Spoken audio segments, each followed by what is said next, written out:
Hey everybody, I'm SARA WISEMAN. Today our discussion is, do you know your true self? You cannot become not one. Now, you can turn away from your true essence, and many of you do. There are so many distractions in the human life that may cause you to turn away. This is why we bring your attention again and again to your true essence, your true identity, your true light. Many of you now are in the suffering of addiction, distraction, shame, fear, pain, anger. And yet, even with all this in your outer being, your inner being remains the same. Pure light, pure one, pure God. You cannot become not one. You know, last time we spoke about this idea, like you can't straddle the fence with the divine. Like you can either have your understanding of oneness, your acceptance of that, or you can go on society's path of I want the big house and the big bank account. You can't ask for both. Those cancel each other out.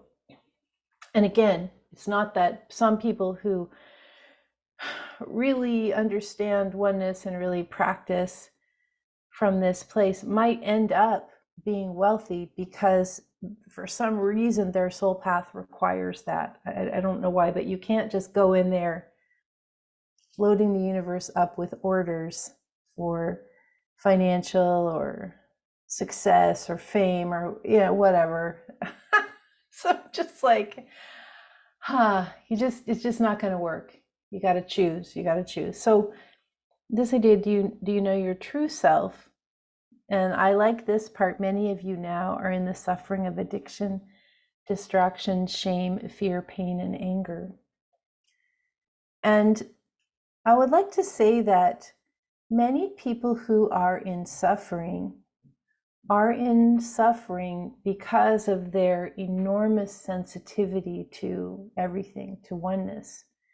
They are so aware of themselves as being part of everything that they may be overly empathic to the situations around them or the situations that they come across in modern culture may be so difficult or so overwhelming, like they just can't deal with it.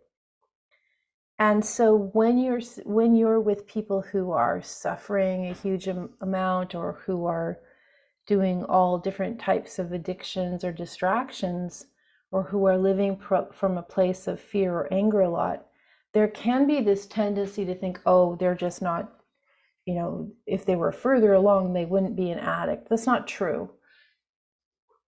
But especially with addiction, the sensitivity level may have needed such relief that was not available in the worldly world. And so the substance was used instead. Or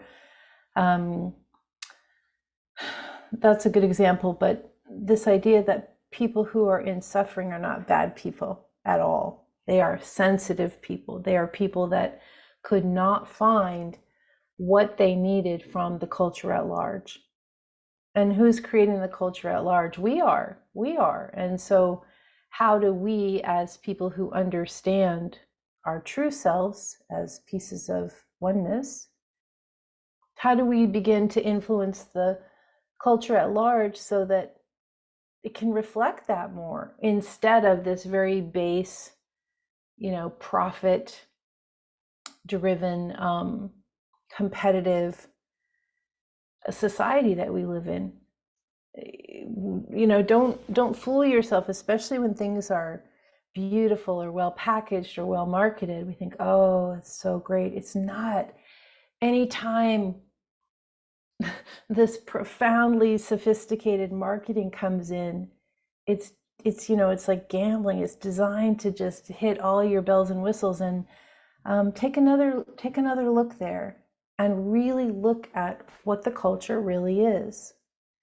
And it used to be that you'd say, take a look at the culture, and to some extent different countries would have different cultures or different parts of the world, but that's not really true at the same level it used to be. Because of our devices, because of our international connection, a lot of world culture has somewhat sort of morphed and blended. Not all the parts of the world, but a lot of parts of the world are so homogenized in their belief system or their attachment to, like, say, celebrity worship or money worship or fashion and appearance worship or political worship, teams worship, all the cults and group thoughts that are going on. There's so much information that's been exchanged. We're all working from the same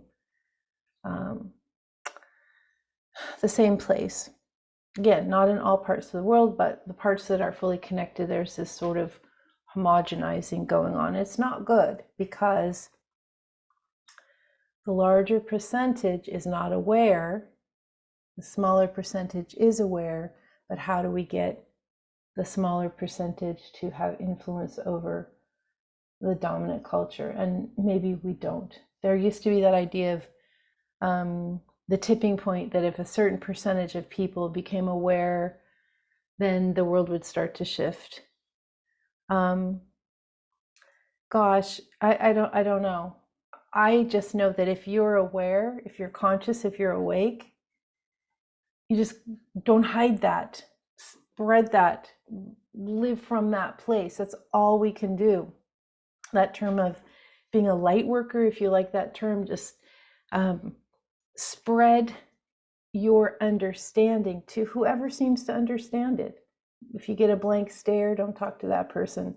If you get some clue of recognition, be in awareness with other people who are aware. But don't hide it, and don't pretend that because the culture says it's incorrect, or because the culture sort of mocks it or says it's not important, that it isn't important, because it is. The final statement would be, in decades or centuries past, there were all of these secret societies, and people who had beliefs like this would be persecuted and would be hunted down and would be put away because we were seen as heretics, whatever.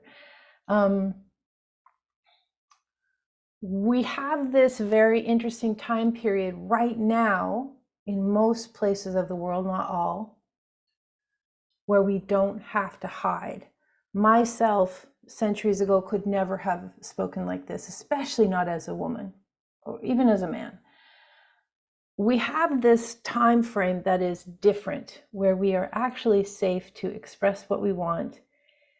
And this may or may not be how things are in the future, I don't know. But in this time frame where we can do this work and spread these ideas, we should take advantage of this possibility in terms of lifting up collective consciousness. That is how the future is formed in a positive way, is if we become collectively aware.